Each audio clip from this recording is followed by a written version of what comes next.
Hi అండి. ఇందాక ఒక వీడియో పెట్టాను ఫేస్బుక్లో, ఇన్స్టాగ్రామ్లో. అది వాయిస్ సరిగా లేదు.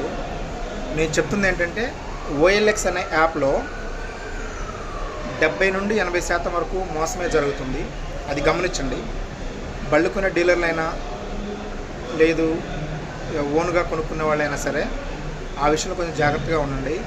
ఎవరైనా ఒకప్పుడు ఇంగ్లీషు హిందీ మాట్లాడేవాళ్ళు ఇవాళ డైరెక్ట్గా తెలుగే మాట్లాడుతున్నారు, తెలుగులోనే చెప్తున్నారు అని ఎక్స్ప్లెయిన్ చేస్తున్నారు.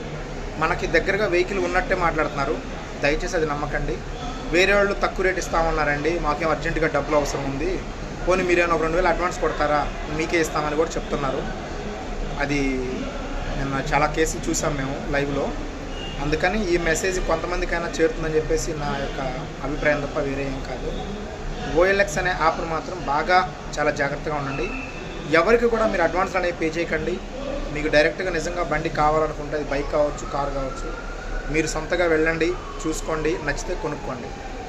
ఎవడిని నమ్మి వాడెవడికో అడ్వాన్స్ కొట్టేసి బాధపడకండి దయచేసి. Thank you.